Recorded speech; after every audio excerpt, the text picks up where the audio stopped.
बोली वृंदावन बिहारी लाल की जय। कार्तिक मास की पूर्णिमा। कार्तिक मास की पूर्णिमा है 15 नवंबर शुक्रवार के दिन।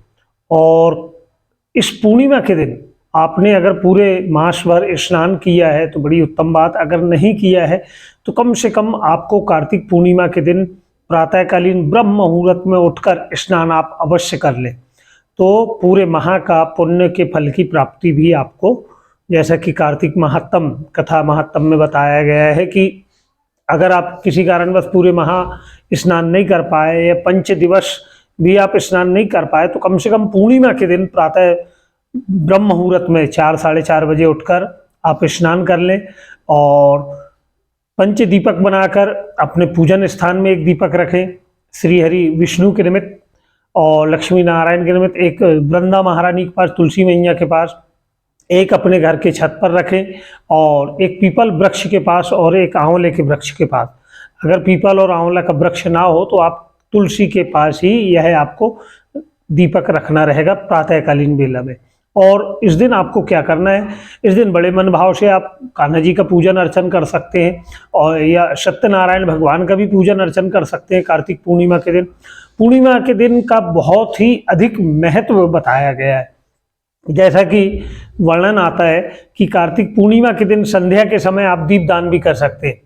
आप आटे के दीपक बनाकर किसी नदी या सरोवर में जाएं और 5, 11, 21 जितने आप दीपदान करना चाहें उन दीपकों को प्रज्वलित करके बड़े मन भाव से पूजन अर्चन करते हुए आपको उस नदी के किनारे या किसी दोने में या कुछ खड्डे में ऐसे दीपक रख के आप नदी में भी बहा सकते हैं। या फिर अगर नदी या तालाब ना हो तो आप अपने घर पर ही किसी पात्र में भी यह दीपदान कर सकते हैं। इस दिन दीपदान का विशेष महत्व आप देवालय में भी कर सकते हैं, पीपल के वृक्ष के पास, बट वृक्ष के पास और पलसा के वृक्ष के पास, क्योंकि पीपल के वृक्ष में श्री हरि का निवास बताया गया है और बट वृक्ष में, बड़ के वृक्ष में देवाधिदेव महादेव का और पलसा के वृक्ष में श्री ब्रह्मदेव का। जैसा कि बड़ी एक सुंदर कथा है कि यह 34वां अध्याय है कार्तिक मास का, जिसमें यह कथा आती है कि देवताओं का वृक्ष रूप वह पीपल का पूजन का क्या महत्व आता है। तो इसी में यह बतलाया गया है कि ऋषियों ने श्री सूत जी महाराज से प्रश्न किया कि ब्रह्मा विष्णु महेश के वृक्ष रूप होने की कथा आप हमें बतलाएं। तब श्री सूत जी महाराज ने कहा कि हे ऋषियों सुनो, एक समय की बात है कि भगवान शिव और पार्वती एकांत में विराजमान थे। तभी अग्निदेव वहां आ पहुंचे, जिससे उनके एकांत वास में विघ्न उपस्थित हो गया।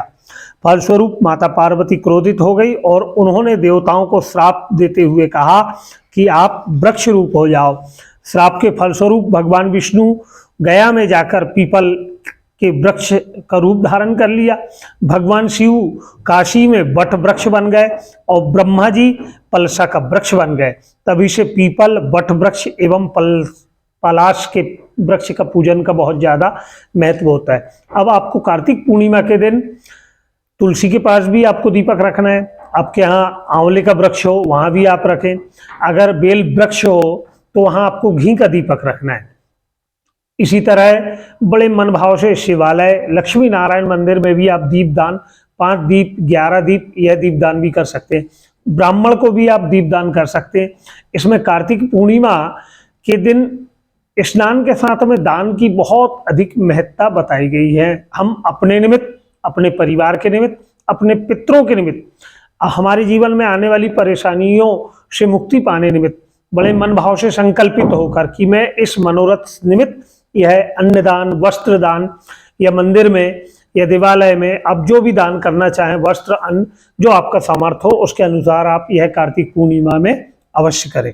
इसी में जिनके द्वारा कार्तिक के व्रत जो 1 माह से रह रही हैं माताएं या पुरुष वर्ग भी स्नान ध्यान करते हैं, तो इसमें इसका भी बहुत ही सुंदर उद्यापन का विधान आता है। इसमें उद्यापन निमित्त आपको चतुर्दशी तिथि में अपने आंगन में गाय के गोबर से या शुद्ध गंगा जल का छिड़काव करते हुए तुलसी का गमला रखें और मिट्टी के मंडप के द्वार पर मिट्टी के 4 द्वारपाल स्थापित करें या 4 फूल रख दें। द्वारपालों के नाम जय, विजय, सुशील और पुण्यशाली। द्वारपालों की स्थापना करने के बाद सर्वभद्र मंडल बनाएं, अष्टदल कमल बनाएं और पंचरत्नों से सुशोभित कलश की स्थापना करें। लक्ष्मी नारायण की प्रतिमा रखें। नवग्रहों का पूजन, पंचलोकपाल 10 दिक्पालों का पूजन करें। गौरी गणेश का पूजन करते हुए विष्णु जी का पूर्ण अंग से 16 यथा आसन, स्वागत, पाद, अर्घ, आचमन, मधुपर्क, यज्ञोपवीत, स्नान, वस्त्र, आभरण, गंध, पुष्प, धूप, दीप, चंदन, नैवेद्य आदि से विधि पूर्वक पूजन करें। भगवान को पीले वस्त्र अर्पण करें और पूजन उपरांत ब्राह्मणों को भोजन कराएं। गाय का भी पूजन करना चाहिए। गाय का भी आपको दान करने का बड़ा महत्व बतलाया गया है। ब्राह्मण को पत्नी सहित भोजन कराएं या उन्हें आप अन्न दान करें।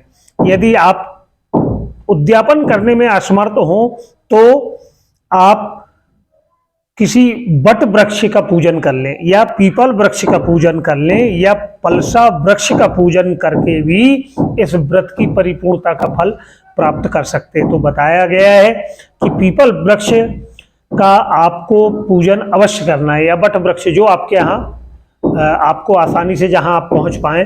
और प्रभु से प्रार्थना करें कि इस कार्तिक मास में बड़े मन भाव से हमारे द्वारा हमने पूजन अर्चन किया या आज कार्तिक तिथि में हमने स्नान किया और रात्रि में भी आपको जागरण करना है, भगवान का कीर्तन आदि का आचरण करना है और प्रभु की सुंदर कथाओं का श्रवण करना है। और यह दिव्य जानकारी आप और लोगों तक भेजें जिससे कि वह भी इसका लाभ ले पाएँ। प्रभु की कृपा आप पर बनी रहे। और आपने अगर हमारे चैनल को सब्सक्राइब नहीं किया है तो हमारा आपसे आग्रह है कि इसे आप सब्सक्राइब करें जिससे आप तक और भी हम जानकारी भेज पाएँ। बोली वृंदावन बिहारी लाल की जय।